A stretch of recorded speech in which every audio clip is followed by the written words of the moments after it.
નમસ્કાર મિત્રો, સ્વાગત છે બધા મિત્રોનું અમારી યુટ્યુબ ચેનલમાં। તો મિત્રો, જાણીતા વેધર એનાલિસ્ટ અશોકભાઈ પટેલ દ્વારા તારીખ 9 થી 16 મે 2026 સુધીની આગાહી કરવામાં આવી છે।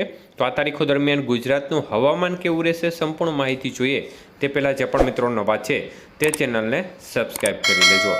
તો અશોકભાઈ પટેલ જણાવે છે કે ગુજરાત રાજ્યના મોટા ભાગના વિસ્તારમાં ગરમ કેન્દ્રોમાં મહત્તમ તાપમાન નોર્મલ કરતાં આશરે લગભગ 1.5 ડિગ્રી જેટલું વધુ નોંધાઈ રહ્યું છે, જેમાં રાજકોટમાં 42.8 ડિગ્રી જે 1.5 ડિગ્રી વધુ છે, ડીસામાં પણ 41.8 જે પણ 1.2 ડિગ્રી વધુ છે। તો તેમ અમરેલી, અમદાવાદ, વડોદરા સહિતના વિસ્તારોમાં 1 ડિગ્રી કરતાં વધુનું તાપમાન જોવા મળી રહ્યું છે। ત્યારે હાલ મોટા ભાગના વિસ્તારોમાં જે નોર્મલ મહત્તમ તાપમાન હોય છે તે 40.5 ડિગ્રીથી 41.5 ડિગ્રી ગણાય। ત્યારે અશોકભાઈ પટેલ સૌરાષ્ટ્ર, ગુજરાત અને કચ્છ માટે 9 થી 16 મે 2026 સુધીની આગાહી કરતા જણાવે છે કે આગાહીના સમયગાળા દરમિયાન પવનો છે તે મુખ્યત્વે પશ્ચિમી દિશાના રહેશે।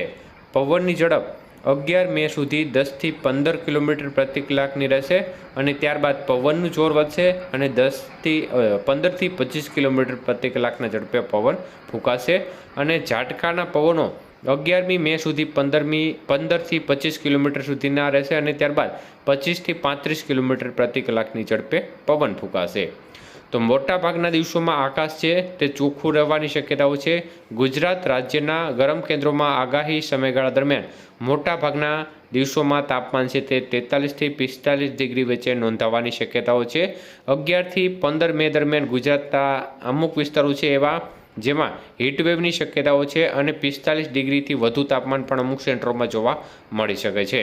તો આગાહી સમયગાળા દરમિયાન મહત્તમ તાપમાન 1 થી 5 ડિગ્રી સુધી વધઘટ થવાની શક્યતાઓ છે, છતાં પણ સામાન્ય રીતે તાપમાન આગાહી કરાવેલ મર્યાદામાં જ રહેવાની શક્યતાઓ છે।